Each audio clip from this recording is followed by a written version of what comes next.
That was so good. All right, everyone. Let's go ahead and get started here. Relatively small group, I think, today, but just to make sure we're using our time efficiently, and if folks wander in, um, we can we can bring them up to speed. So my name's Kyle Ferris. For those of you I haven't met, I am Assistant Director of Career Readiness here at WashU in the Center for Career Engagement. So I am the only one joining us today from our office because our associate director, May, who I'm sure many of you also know, is out of office right at the moment. So it'll be a smaller group for us today. All right. So first things first, if I could have you all scan in, and I'm probably going to have to turn this off, aren't I?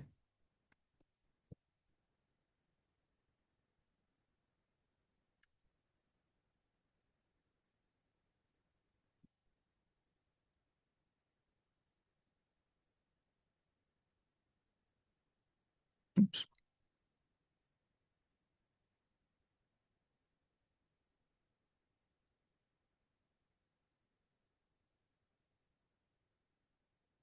Well, if I could figure out Zoom today, that'd be its own thing.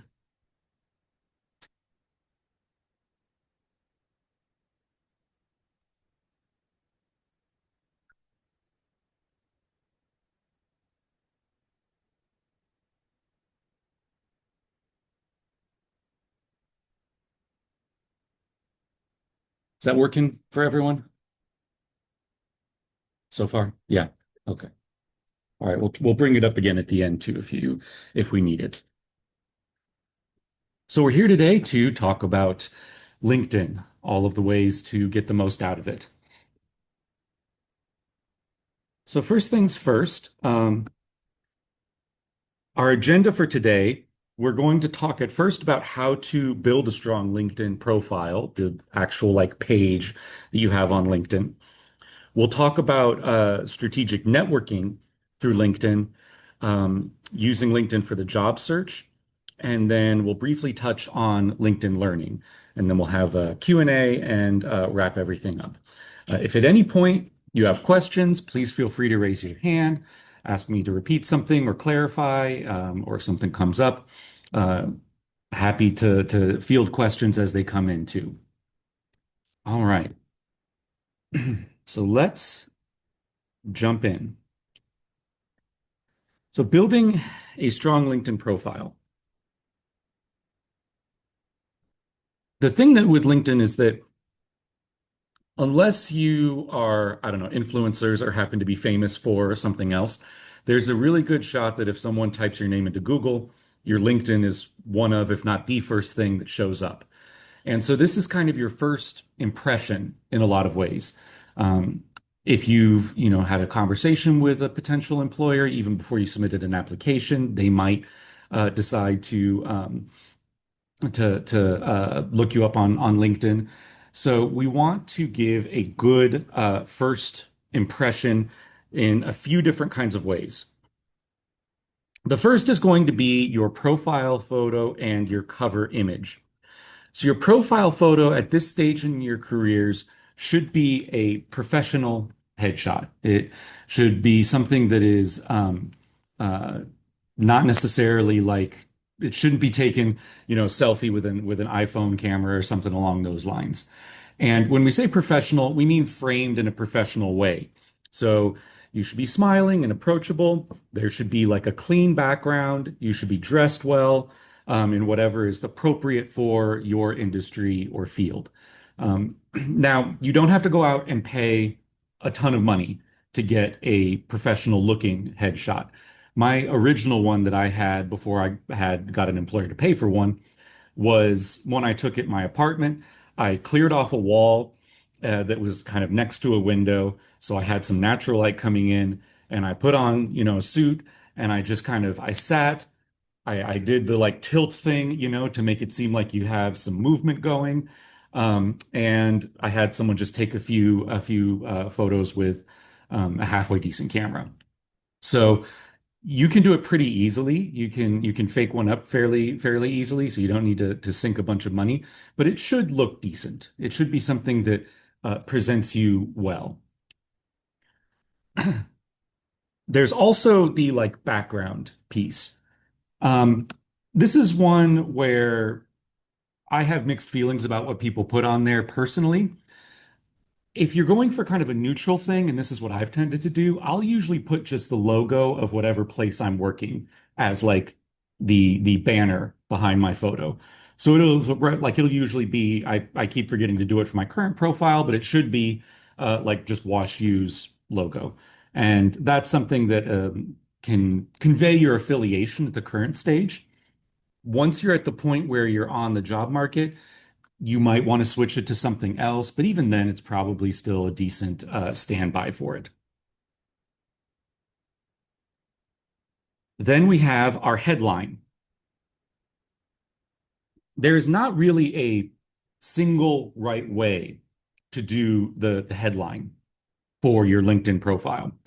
For me, I've always just put job title because I wanted it to be easy for people to catch. I wanted people to be able to see it and know exactly who they're trying to look up. Other folks will like to put more detail. My boss May likes to consider it kind of your value proposition. And it's also a decent chance to put in some keywords if you want to improve your search visibility, if you want recruiters and people to actually like pull up your profile when they're looking for certain themes or ideas. But you can kind of be creative with what you want to do. So these are a few examples here. So like I said, mine, I just have Assistant Director of Career Readiness at Washington University in St. Louis. Nan Barnes, who is a member of our team in the office, she works on academic partnerships. Her headline is Building Partnerships at WashU to Support Students' Career Success. So for her, that's like the kind of very brief description of what she does professionally. Um, May has a few other kinds of things because she wants to convey more kind of not just like value added to an organization, but like personal values and things that are important to her. So you see, she has PhD, career adventure and advisor, AI entrepreneur, ag scientist, WashU and Tsinghua alum, mom of four, WeChat vlogger, servant leader, Christ follower. So she's conveying things that matter to her, things that she thinks are kind of important elements of who of her identity, and not just professional but personal as well, obviously. So there's a whole bunch of ways you can try to grab at this, and none of them are like necessarily right or wrong. What's important is that you have something in there, and that something represents how you want to be seen publicly by other people. Summary section.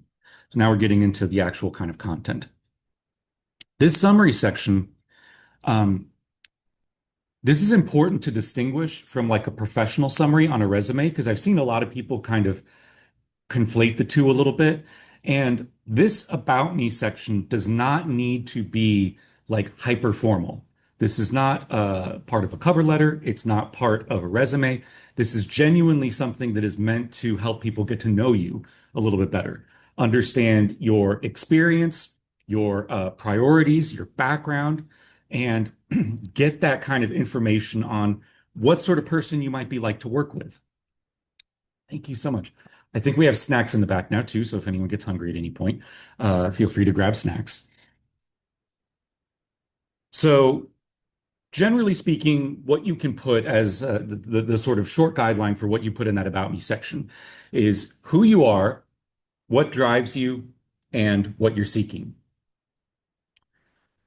So for me, well, we'll get to mine in just a moment, but this is kind of similar to an elevator speech in some ways, if you all are familiar with elevator speeches at all. It's important to use first person. It's not like a third person bio sketch kind of thing. Keep it authentic. So don't use a ton of like weird or flowery language that you wouldn't ordinarily. Like have it be in your voice. and add highlights or achievements. If there's a particular accomplishment or two that you're very proud of, then you can, put something like that in there just to kind of boost or give an example.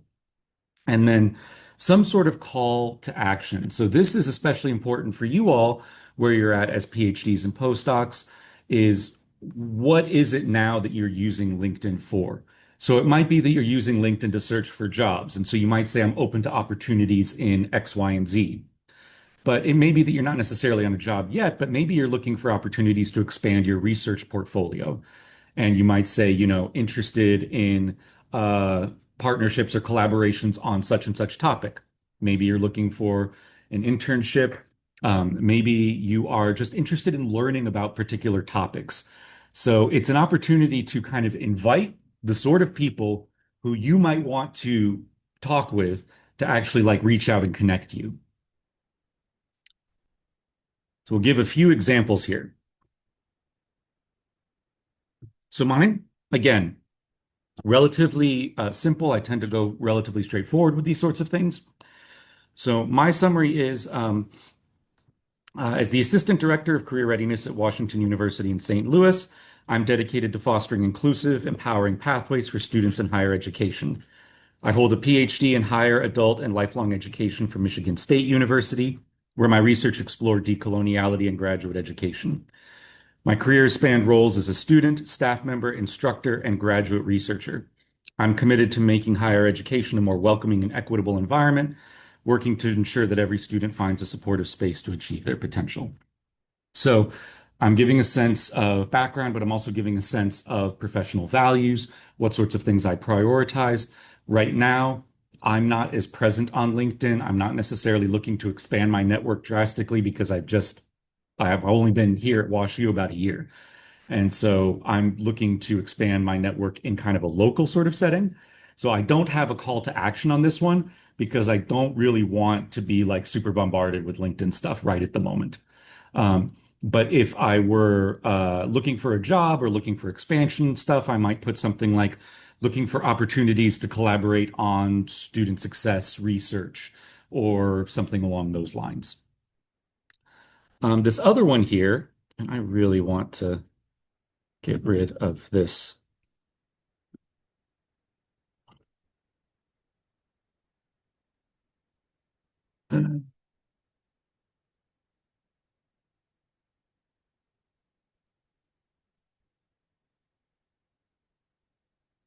Okay, well, we'll skip that particular one and we'll go to this one because it's not covered up by the subtitles here. So this is another example here. I believe that this is May's, my boss's. So she has experienced PhD professional and versatile leader with 15 years of diverse experience spanning academia, corporate environments, and startups. Passionate about leveraging a multidisciplinary background to design and lead impactful programs, forge strategic partnerships, and cultivate ecosystems that foster personal and professional growth. Committed to living a life aligned with my calling and values. As a certified coach, I specialize in guiding students and young professionals in their professional and personal development. I aspire to leverage AI technology to enhance both individual and organizational productivity. If you share similar passion, let us connect. So this one's a lot about the type of work that she is excited to do, along with that call out at the very end, saying like, if these are things that are interesting to you, like reach out and talk to me. And this is a really good kind of example of the bio sketch for her because May's only been in higher ed for maybe a year and a half or so. So this is something that gives her an opportunity to expand that higher education network, get more people who are doing similar career services kind of stuff to reach out so that she can begin to build out those kinds of partnerships and learnings within the higher education space. All right. Pause for just a brief moment. Any questions about the photo tagline about me section before we get into some of the real meatier stuff?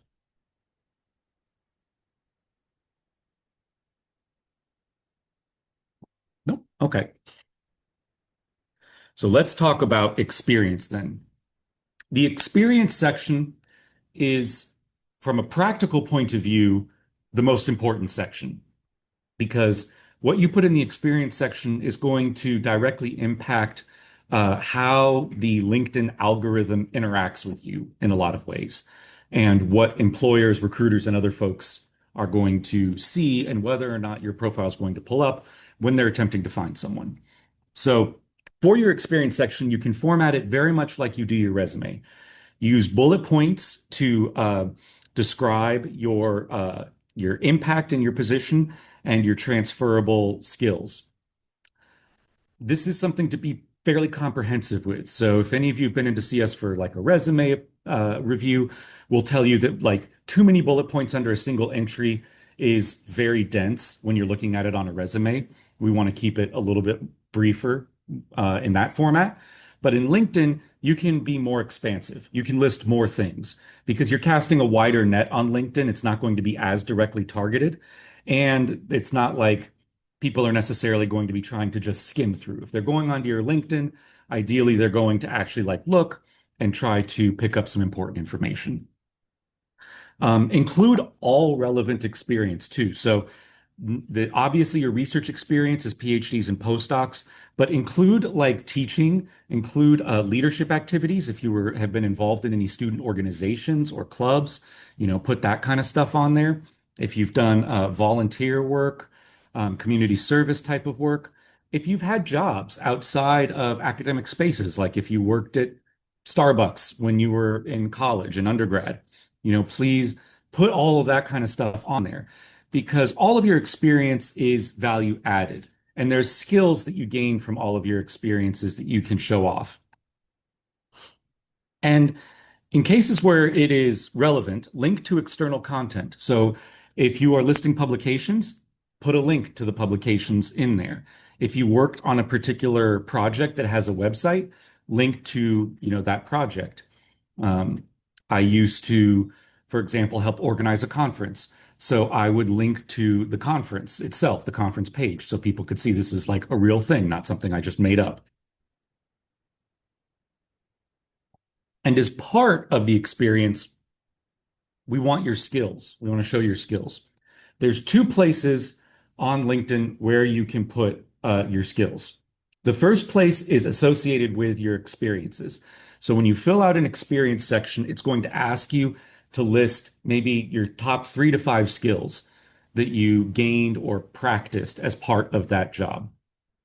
This is important because these skills are, again, how the algorithm matches you with jobs, whether or not it puts you up when people run a search on anything. And so choosing the right skills for the type of people that you want to see you or for the jobs that you want to get is very, very important. Um, Now, there's a couple of ways that you can know what sorts of skills would be most useful for you to put up here.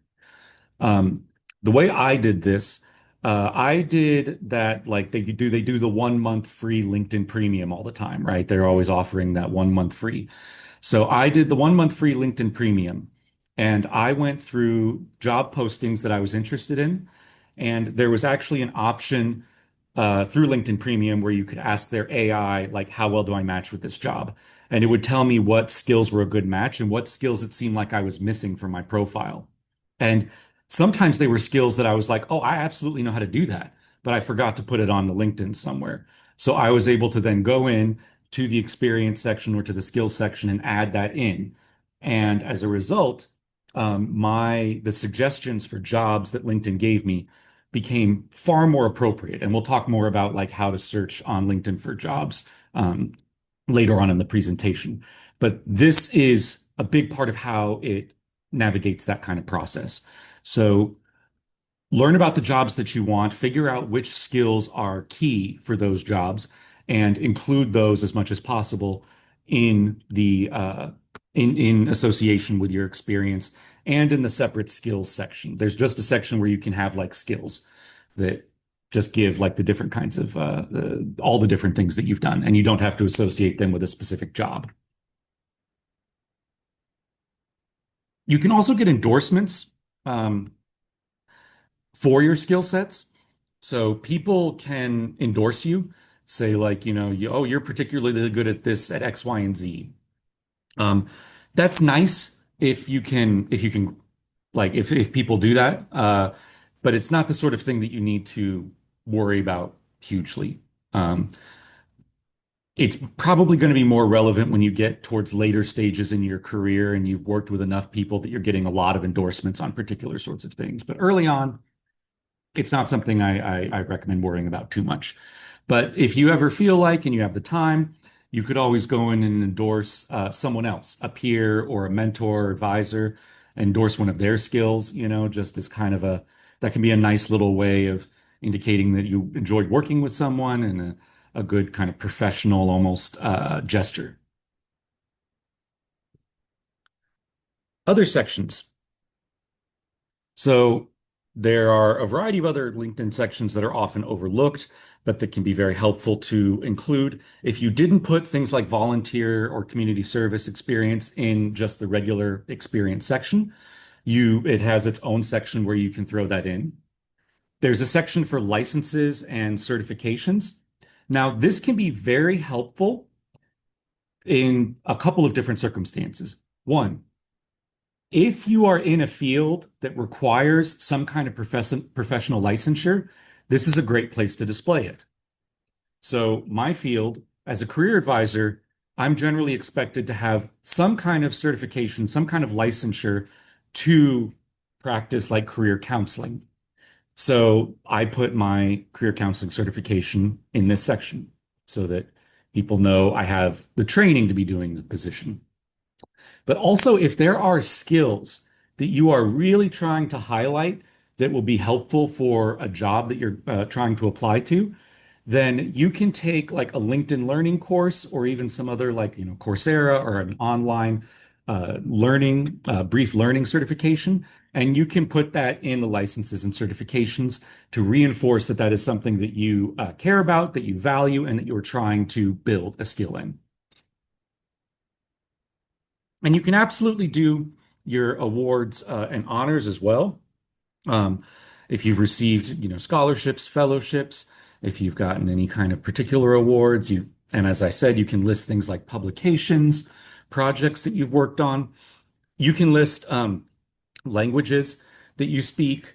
A whole bunch of other things are open to you on LinkedIn. You don't necessarily get to choose how LinkedIn displays stuff. The order that it gives you is the order that you have to use. But you can absolutely display whatever it is that you really want and whatever it is you think sets you apart or shows, again, who you are. This should be a very personalized kind of space, even if the formatting is always the same.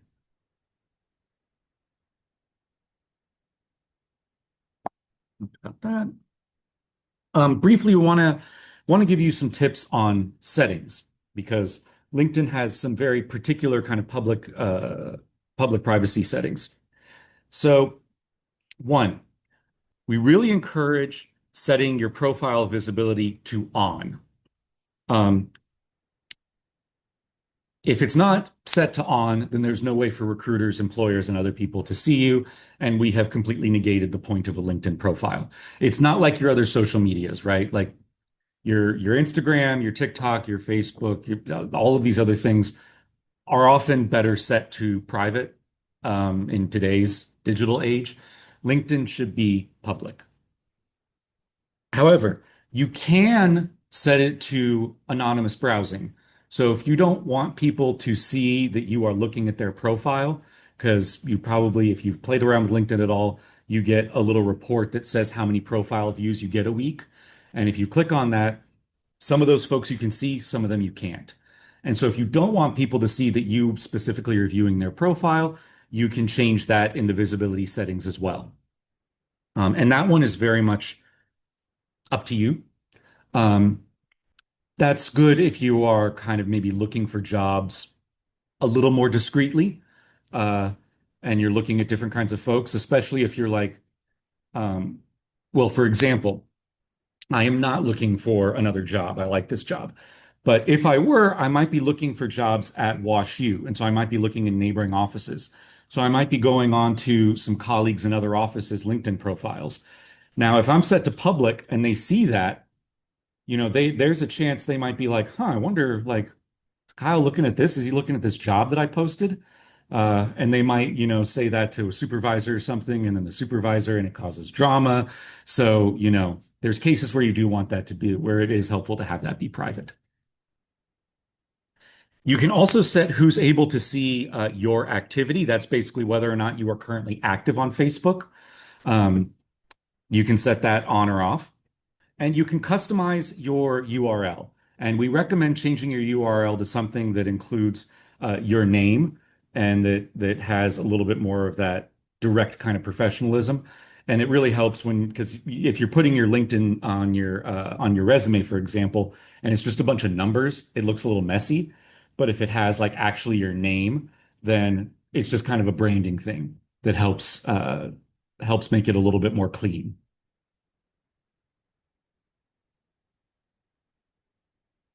Now, the activity that you use itself is branding as well. So LinkedIn it's a social media platform, right? Which means that it's not just a digital resume. It's also a place where you can interact with people. And while it's not like maybe the main thing that people go on there for, what you post is also indicative of who you are as a worker, what you prioritize, what things you care about, what things you have knowledge about. And there is opportunity there to build your brand if you want to. Um, the most effective way that I have ever seen this used is actually a friend of mine who posts pretty regularly on LinkedIn about, professional stories and other kinds of stuff. The thing that sets him apart is that he almost never posts just solely about himself. He almost always posts stories about things that his team is doing or the cool work that someone he met is doing. He uses those posts as a way to highlight other people's work and other people's accomplishments. And he does this because he is a very relationship focused person. If you're hiring him, that's who you're getting. You're getting someone outgoing who builds relationships with other people and is very good at it. And he demonstrates that through his work on LinkedIn because it's all about other people in his network. It also builds a lot of goodwill. This guy has no trouble getting jobs whatsoever. He's never had a difficult time getting a job. And I think it's because he manages his presence so well. People know what they're getting, but he's also just so kind and generous with his presence. So it doesn't all have to be about you, too. You might go to a conference and maybe you got to talk to a professor and you could post on LinkedIn or something and be like, I got to see such and such talk, or I got to meet such and such person and, talk about some of the takeaways or what you learned. Again, it's brand, but authenticity makes brand more appealing to a lot of folks. So think about how you want that to look, how you want to come across to people. If they click on your activity page, what do they see? What things have you posted? What things have you liked? What things matter to you? So, very quickly here, we are going to jump into my own LinkedIn. Yeah, finally.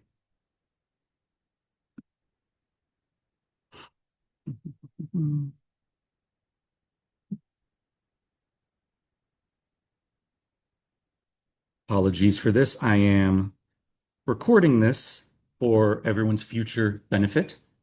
And I want to make sure that I'm not making the recording stare at just a blank screen sometime. So this is my profile. Again, I'm bad on this. I haven't updated my banner profile here. I need to. This looks very weird and empty. You see my name, you have my title, and this is the other thing, right? So when you're doing your name, and this is especially for you, those of you who are postdocs or who have other certifications, you have to tack on this stuff like PhD, GCDF after your last name.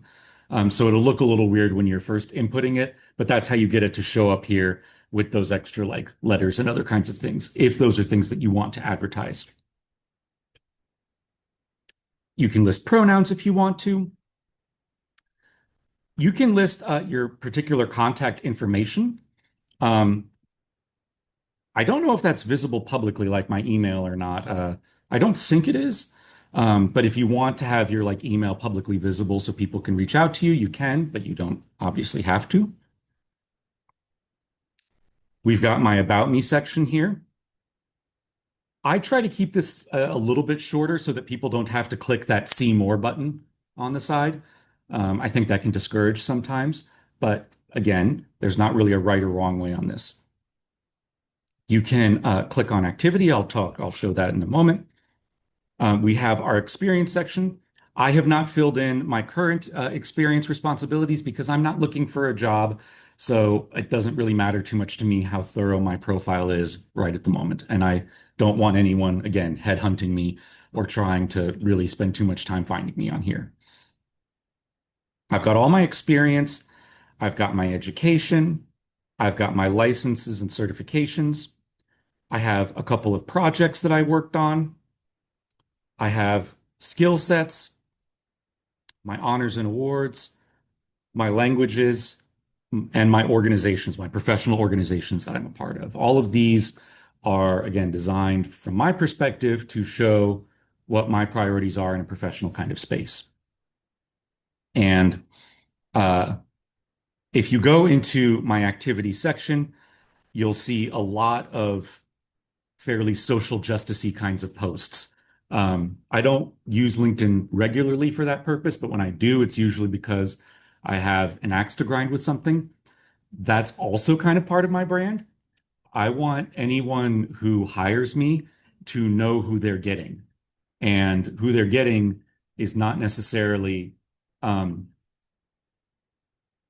I don't stay quiet very well about things that matter to me. And I want people to know that so they don't expect me to be someone who comes in and toes a company line if I don't agree with it. Um, Again, that's maybe its own kind of thing. That's not necessarily a hyper positive element of my branding, but it is an important part for me. And for all of those kinds of settings, we can go into settings and privacy, and we can check out our visibility on the left side here. And this is where we can see certain things like profile viewing options, what your public profile is, who can see your email address, your connections, all of this kind of stuff. Very customizable. So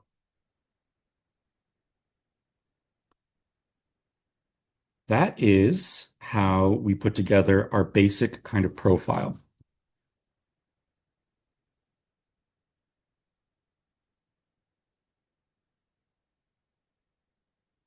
So now I want you all to take 5 to 10 minutes to pull up your profiles, pull up your LinkedIn profiles, and start browsing through a little bit and seeing what you like, what sections maybe you want to add to, which ones you might want to trim down or edit. Just start thinking about which profile, which parts of the profile are strong and which ones could be maybe added to a little bit. So 5 to 10 minutes. If you have questions, if you want me to look at your profile for real quick, just raise your hand. All right.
might be a silly question, but it's like web traffic to your like Google Scholar Uh-huh. or like Orchid page. Um, is that like a metric at all? Like the reason I ask is because like if you're gonna link uh your publications on like LinkedIn, is it better to link it to like the Google Scholar or just directly to that publication? I didn't know if That's a good question, and I don't know that I have too much of a feeling one way or the other. I think you could kind of do it either way, but I'll say that most, um, really the only places that care too much about numbers as relates to publication are academic jobs. And in those cases, they care primarily about citations. So if you want to be able to like show off the citation numbers for something, you might link to Google Scholar so that they can see the read and the cited number. but I guess for more industry, like they probably care more about like the skill set Yeah, used in those publications. yeah. So it does, if you list publications, does it let you like on LinkedIn, does it let you add like a few sentences underneath each one? I don't believe so. I don't think that it allows you to do that, but it's something that you could add into your experience section. You could highlight a particular project that you worked on and, have a couple of bullet points that are specific to that. Yeah, that's a great question.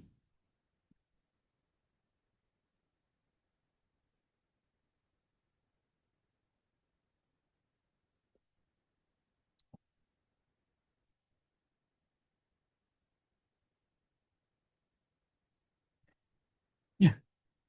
You start small step, taking 30 minutes to update Yeah. a section to what would that entail?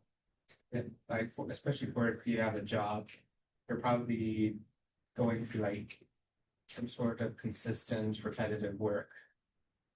That's more for like when you're building your profile. If you don't have anything at all built and you need to start like from the ground up from scratch building your profile.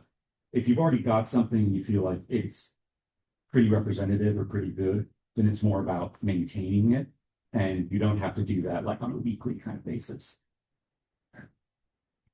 Good question. I'm glad you clarified that.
All right.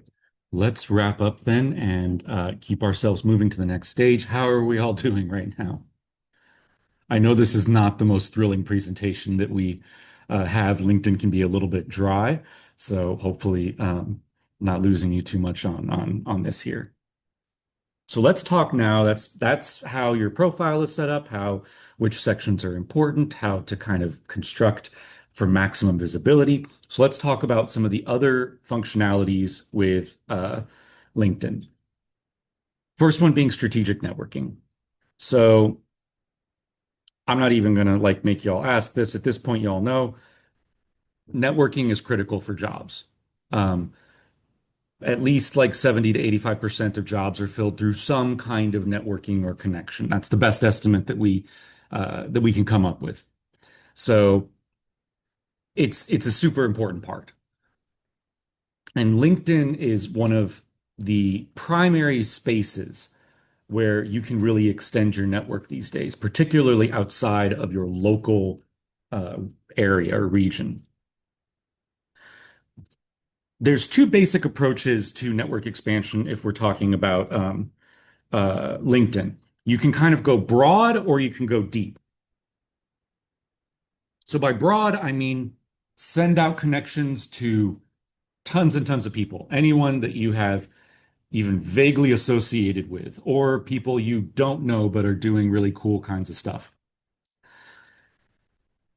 The pro of sending out tons of tons of invites on LinkedIn is that you get greater kind of general access to more opportunities, more options, and it's a little bit easier to make new contacts.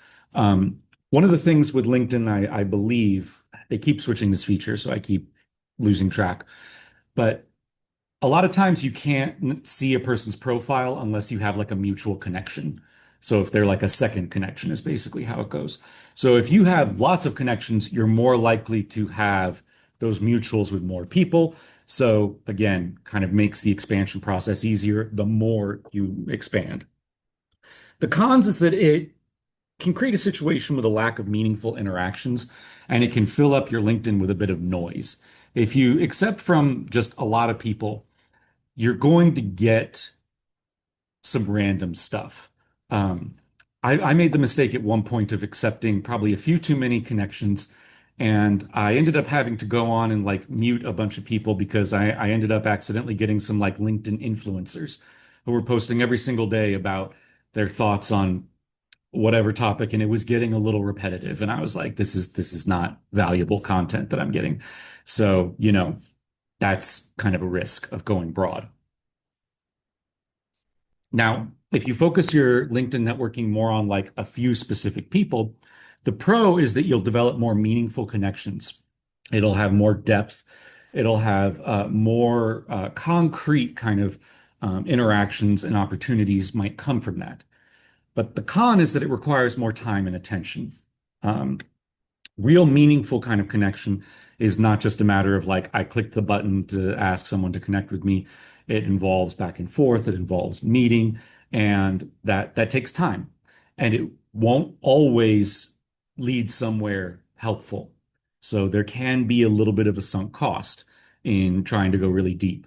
I'm not going to say like one is better than the other. It's just different styles. So it depends on which one you feel more comfortable with and which one you think will be more beneficial to you in the long run.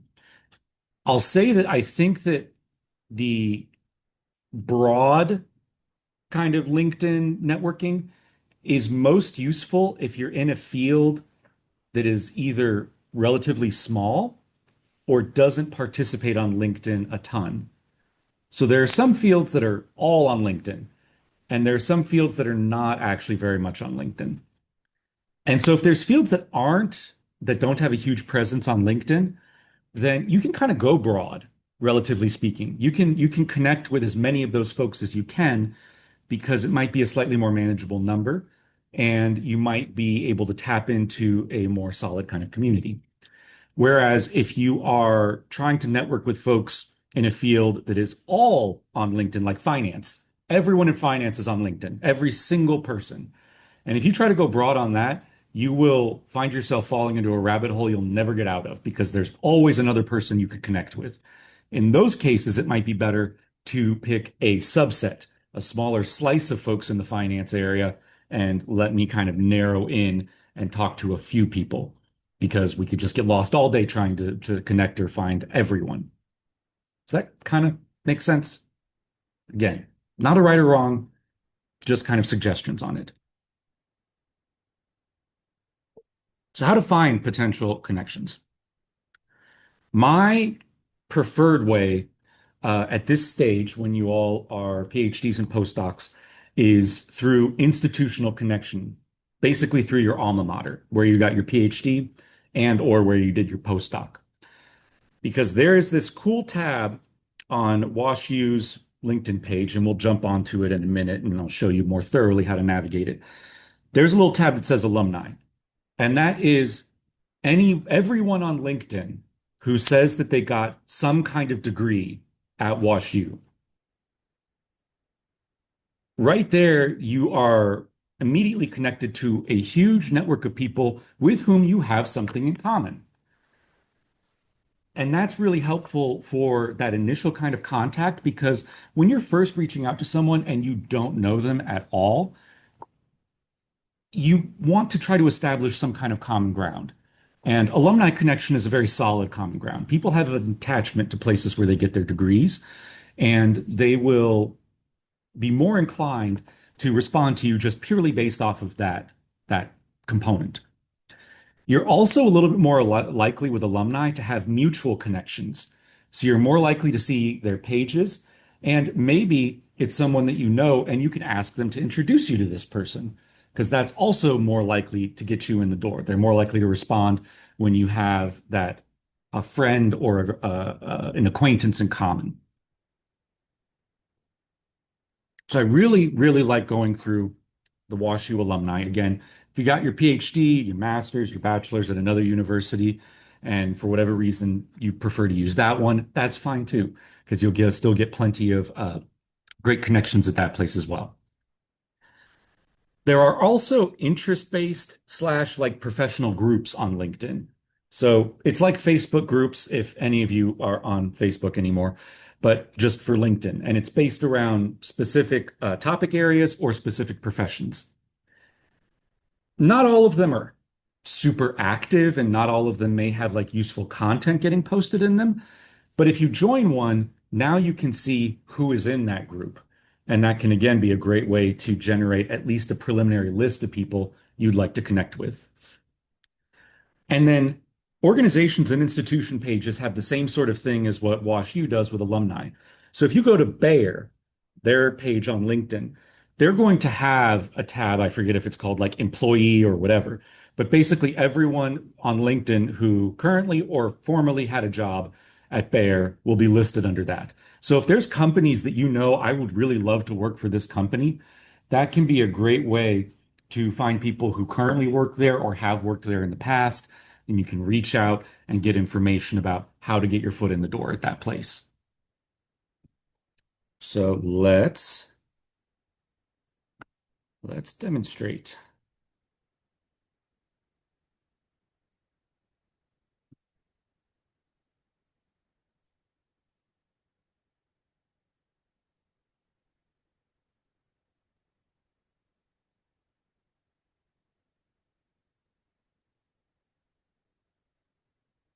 All right, so first, we are going to look at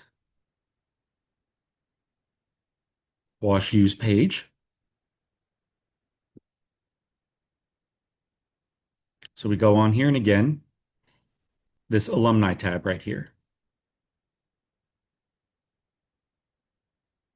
You see we have 115,000 people who've gone to WashU on LinkedIn.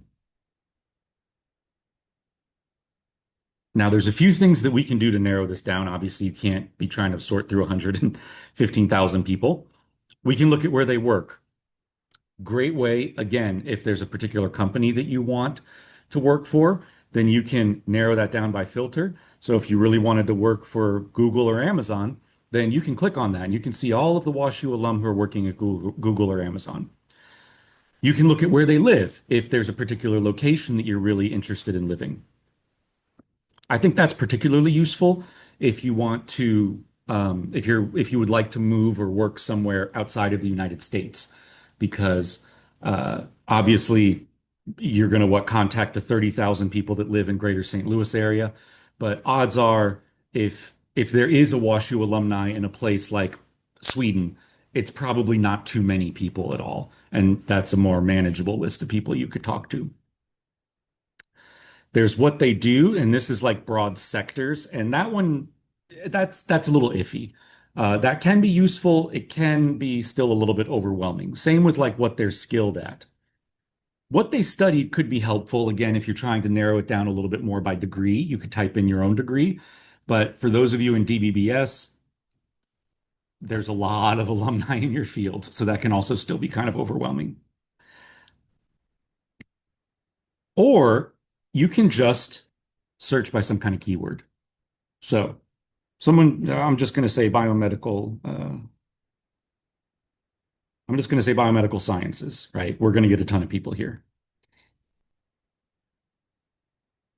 Now, we are going to get people who are current students on here. That's what it's going to show up with first, typically. But it doesn't take too long before we can kind of move down, find other people who aren't specifically current students at WashU. Again, for biomedical, it might take a little bit longer. And again, you see here, who is your mutual connections with the people? So is there someone that could help introduce you? That can be really helpful.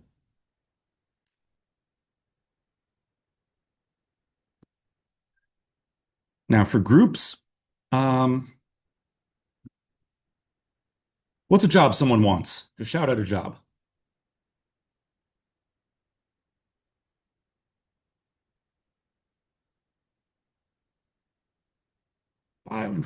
Thank you. Now let's see if did I even begin to spell that right? I did not, did I? So if I just type that in, it's obviously pulling up jobs, but we're going to go up here at the top and we're going to say groups. And here's a group with bioinformatician and computational biologists. There's 2,000 members. So we could click on it. This one's a public group. So you can look at all of their posts on here and see who is like most active, or you can join the group. And again, I understand it. You join and you get access to like the membership list, and you can go in there and you can see. Or you could connect with this person who seems to be the admin of the group, and then you've suddenly opened up a ton of mutuals because this person is obviously connected. They obviously know this area. They can probably browse you around. And then, like I said, with companies, similar sort of thing. Did that not? Oh, I searched within, didn't I? Bayer company. So we go on here and we have the people tab.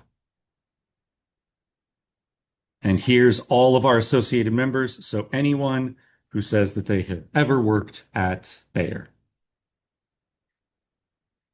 And you have the similar kinds of filtering tabs as you did with WashU alumni. So these are just some of the ways you can use LinkedIn to try to find people that you want to start connecting with and want to talk to.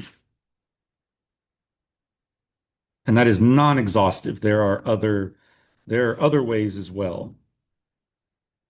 So I encourage you to kind of play around with that.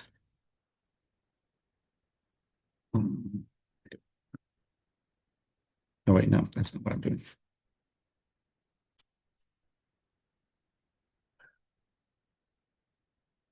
There we go.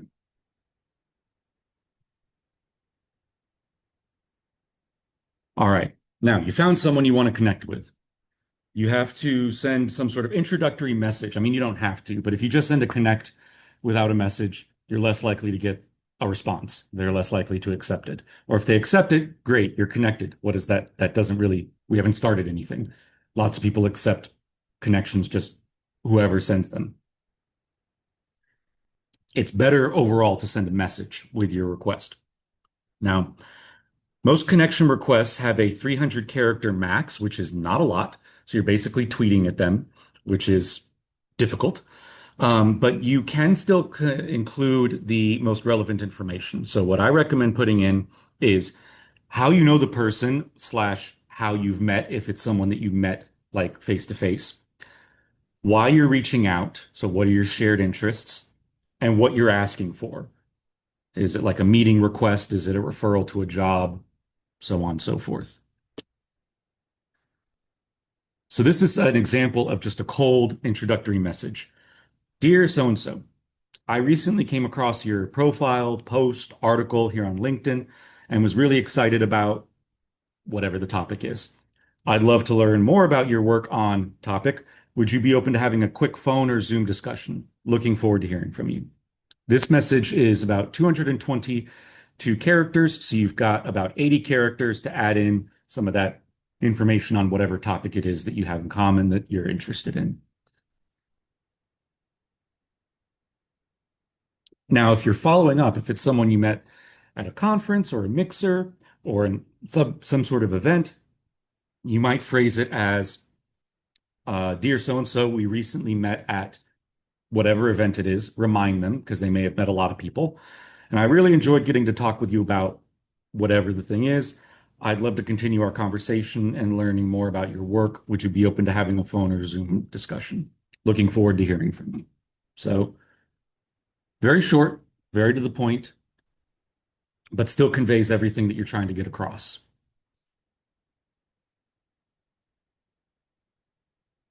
Now, if they have their email available on LinkedIn or you can find their email on a company website or something, use that.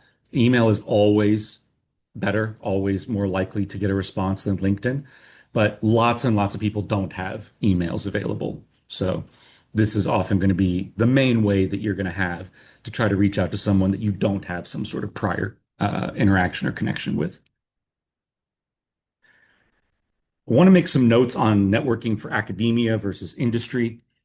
So, some important differences to consider is that if you're networking in academia, all of your professors' emails are posted publicly. I've never come across a professor that didn't have their email available on the faculty website of the university or college they teach at. So, again, email's more effective. Go there. LinkedIn's not the best place to make a connection, an initial connection with a professor. There's also pretty big generational gaps in the usage of social media. So, depending on the field, depending on the professor, a lot of professors are not on LinkedIn. But then there are some who are, I would say, compulsively on LinkedIn. So, depending on who you're reaching out to, this could be a great place to start connecting with, or it could be an absolutely useless place. It tends to be a little more popular for public scholarship. So if you want to reach out to a professor who does a lot of like pop science or things like that, or public commentary, you've got a better kind of chance that way. But overall, academic networks tend to be broader, right? It's kind of a everyone knows everyone sort of thing within a lot of academic areas. So frankly, networking more through your professors, your peers, your colleagues at other universities is often more effective than networking with professors on LinkedIn. Not universally, but generally. All right, practice again.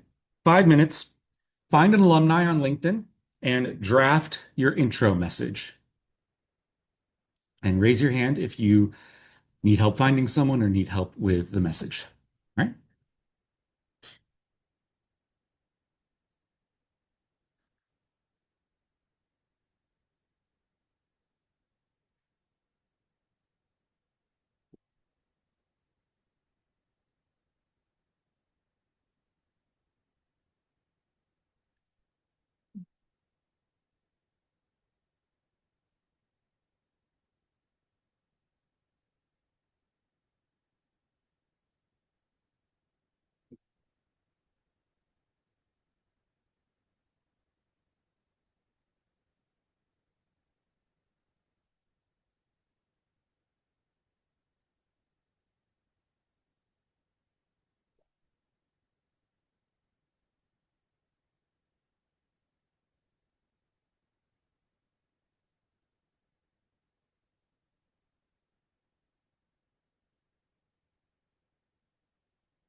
All right.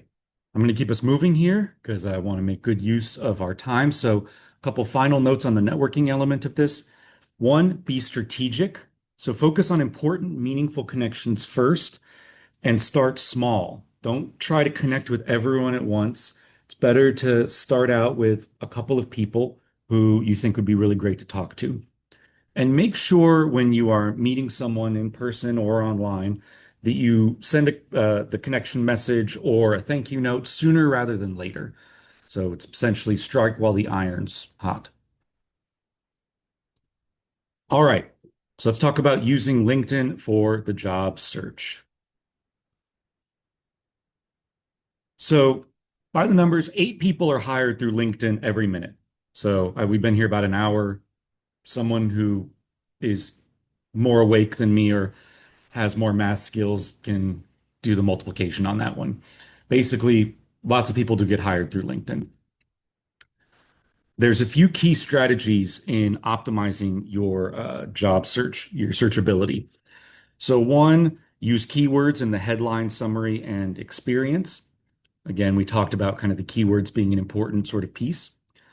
Turn on the open to work thing. Showcase the most relevant skills, certifications, and achievements for the area that you want to go into. And use the job board very strategically. Filter the job board by location, job type, and experience level to try to narrow it down, especially if you're in a field that has lots of postings. And set job alerts so that you're finding out about jobs right away. It does matter applying early. Unless a job specifically says we will not review applications until this date, then if it doesn't say that, though that specific kind of language, then that means they're probably reviewing them as they come in. So the people who get in earlier are going to have a leg up. So having an alert that regularly tells you when new jobs are up is really helpful. Be cautious using the easily apply button, though. The easily apply is like, okay, I can click this and it's going to use, like, get some form of my LinkedIn profile and send it to them. That's kind of a trap, honestly. It is, it's too generic. It's unlikely to get through a lot of other filters unless you happen to be just the perfect candidate for whatever the position is. I always recommend, if at all possible, actually apply for the job through the company's website. So you can find the job on LinkedIn, but go to the company's hiring website and try to apply there. So unless the company specifically says apply for this job through LinkedIn, it's not the best way to do it. Um, you can combine job searching with networking. So again, if you see a job come up that you really like, check to see if you have any mutual connections there, or if you have even any secondary connections there. Reach out to them to find out more about the company, about the work, what they're looking for. A lot of jobs these days will list the hiring managers. You can message them to ask questions about the job if there's anything in the posting that's you're uncertain about. Um, and you can always engage with a company's content and posts. Again, if there's companies that are doing really cool work that you're really interested in, then follow the company and be engaged with the work that they're doing. Ask questions about their work. That interactive kind of piece can be helpful. Um, I'm going to skip demonstration on this right now. I have one other thing that I wanted to say with this. Uh, this is another case where on the regular version of LinkedIn, the free version, when you job search, you'll probably notice that a lot of the jobs that pull up have promoted under under like the title thing, right? That means that the company is paying LinkedIn to boost the views of of that particular job. That prioritizing sometimes means that the job you actually want might be buried a little farther down. Um, I found that for a very long time, LinkedIn didn't know what to do with me. It sent me just like confusing jobs that had nothing to do with what my interests were. And then when I did the whole LinkedIn Premium thing that I mentioned, and I went on and I looked at jobs that I wanted, and I found the skills that were listed that I had forgotten or hadn't put on my profile. When I made that adjustment, even once I canceled the premium version, LinkedIn was still showing me more relevant jobs than it was before. So doing that little trial can be really helpful as long as you set yourself a good timer and remember to cancel it before it starts taking $30 out of your bank account every month. Um, but it will optimize it a little bit better. It'll optimize the job search a little bit better. And the other part is just training it. You have to like you enter in the same, job title enough times and it starts getting the message of like, oh, they must be interested in this job title. You'd think once was enough, but it's not. Um, but it'll learn. It will learn eventually.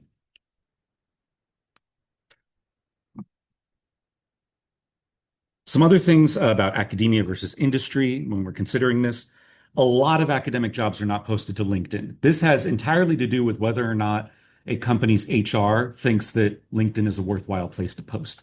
There are some universities that love posting jobs on LinkedIn. There's some that avoid LinkedIn like the plague. So you're frankly better off using a more academic job board, related job board, something like higheredjobs.com or your professional societies to identify jobs in academia, because you'll miss a lot on LinkedIn if you're using that as your primary search tool. And in that case, it's probably better just for that connection piece, for connecting with people who are very active on LinkedIn, as opposed to directly searching for or applying for jobs.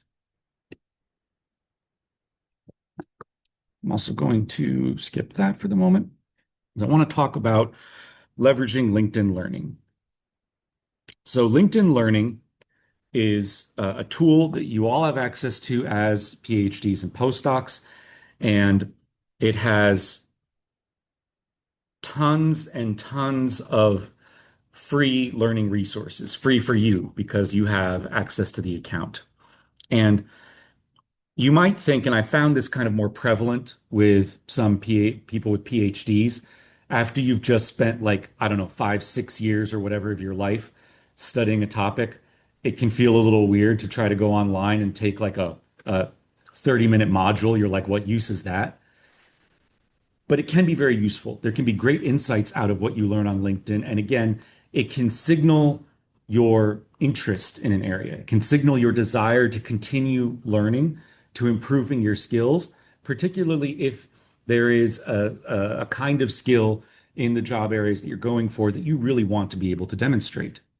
It could be that you're in, I don't know, maybe you're in a humanities discipline, but you want to go into some sort of project management and you really want to be able to use project management tools, or you really want to be able to use things like Excel. You can take some LinkedIn Learning classes to show that you are building that skill set. Or the reverse, maybe you are a biomedical scientist, but you want to develop some leadership abilities. So you take some initial like leadership courses on LinkedIn Learning, and it shows that you are serious about improving those elements of your skills and abilities. So there really is a good usefulness for it. Um, and it also has other kinds of pieces, like it has career skills as well on there. So, I mean, you can get like, you can take a LinkedIn course on how to use LinkedIn. You can take one on resume writing, interview prep, job searching. A lot of the same stuff that we do is stuff that they have people on LinkedIn for. And some of it is customized for specific industries. So, whereas what we talk about is often very generalized across lots of different areas, if you find a LinkedIn Learning course that's like, oh, resumes for how to get into biotech, that's great, right? That's inside information that you can use right away to boost your chances of getting a job.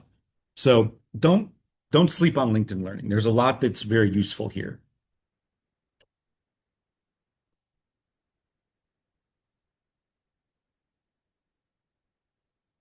So I wanted to leave plenty of time at the end here for questions and make sure that we can talk about anything that wasn't covered that you all would like to discuss.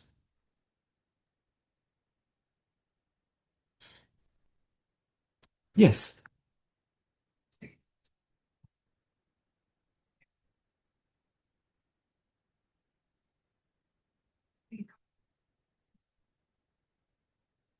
Uh,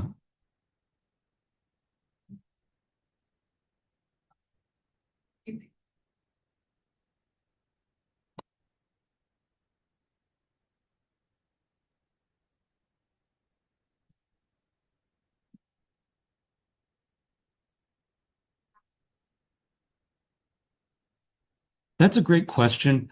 If you have already submitted your application, then there's not necessarily a whole lot of benefit to connecting with them unless one of them is the hiring manager. Like if you find the person who is hiring for the job, which you can't always tell, you can't always see that. It can still be beneficial to connect with that person. And if you do, what you can say is simply, I recently applied for this job. I saw that you're the hiring manager for it and wanted to connect with you on here. Thank you very much. That kind of thing. Um, but networking, even on LinkedIn, is a little bit more beneficial when it's proactive. So it's better done before you get to the actual application stage, so that once you get to the point where you are applying, you already do know someone at that place. So we want to kind of build it more that way because once you're actually like sending in the resume, if you don't know anyone there, it's a little difficult to find and build connection in a timeline that will actually help your application. Does that answer your question? Yeah. Yeah. It's tricky. Yeah.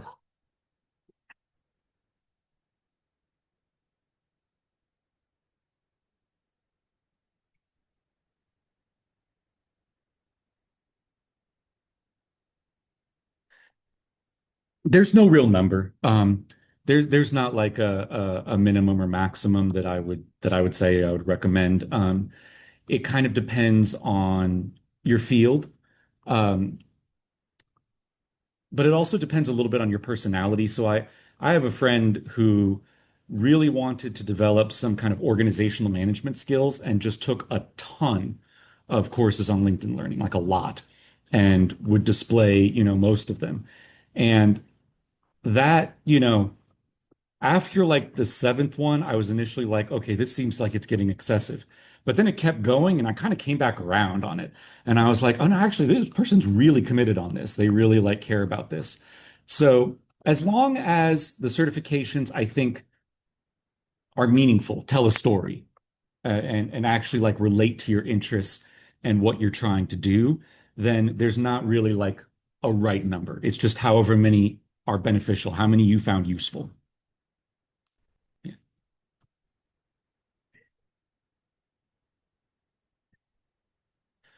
It can look a little bit like overwhelming on, on the page, but I think that they limit it. I think it's the same as the job experience. Like it's not going to show all of your jobs. It gets to like 4 or 5, and then you have to click see more. So I think your LinkedIn is a similar kind of thing. Your LinkedIn Learning is a similar kind of thing. Yeah. So it won't like crowd it up or anything. Yeah.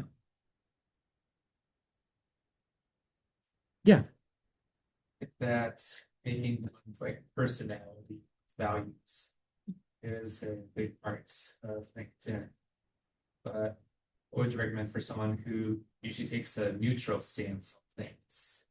Um, I mean, in those cases, you make it about the work, You just focus on the jobs, on the skills, what you kind of bring or what problems interest you from more of an intellectual, professional point of view. So you don't have to like get into personal values, you don't have to get into professional values. It can just be what kind of work you're interested in doing and what kinds of skills you bring to the table. Or LinkedIn activity? Is it appropriate to show your interest in hobbies? Say that you're connecting with people on LinkedIn, or to get people on LinkedIn who are film buffs. Oh yeah. As long as it's not like the only thing that you're doing on there, because then it might look like, okay, why did this person says they want to be, I don't know, a rocket scientist, but all that they put on here is like rock climbing or something. That might look a little funny. Um, but as kind of like a part of the whole, that can actually be good in showing that you are like a person who has interests outside of, the workplace, and it helps people feel like they know you a little bit more and that you're more distinctive. So yeah, absolutely. As long as it's not the only thing that's on there. Yeah, it's a great question.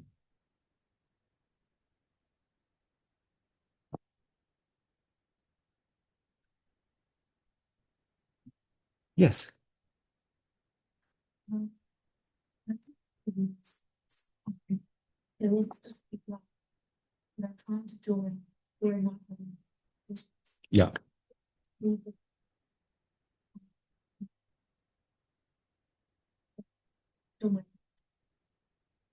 That I would like to join your lab. Is it like perceived as if I'm imposing myself or? I would encourage that actually. Yeah, if you are you a PhD student or a postdoc? Postdoc. So I mean, you probably know a lot, like getting a postdoc is oftentimes a very social activity, right? There's applying for the jobs, but a lot of people get postdocs just through like talking with people a lot. Um, I would encourage that because it shows initiative, and you never know what might be in the works. It might be that they do have a position that's coming up in a new grant cycle, but they just haven't posted it yet. And so you might be getting in ahead of the curve on it. Um, but I think it's good because it really does show the initiative and it shows your interest. And I would say that initially, when you're making that connection, you might want to talk about shared interest in the topic. Like you want to learn more about what they're doing in the lab. And you might frame it as like, I want to talk about potential for collaboration, because that leaves the door open that even if they don't have something available, maybe you could still be involved in a small way on a project. And that could gain you familiarity with, the PI, with the lab. And then down the line, when something does open up, you're in a better position to be able to apply for it. Um, so I think that's good. There will be people who won't respond well to that. That's just the nature of life. There are some people who will find that a little bit too forward. I've found, generally speaking, though, that people respond to folks being proactive and forward pretty well overall. Because I mean, the world is huge, and the job market is huge, and the applicant pool is huge, and a lot of hiring managers are looking for any opportunity to narrow things down a little bit. And so, even if they're not hiring for something right now, if you come out saying like, I really want to work with you, for a lot of hiring managers, that might be like, oh, thank God, I might not have to like post this one. I might be able to just bring someone on board easily.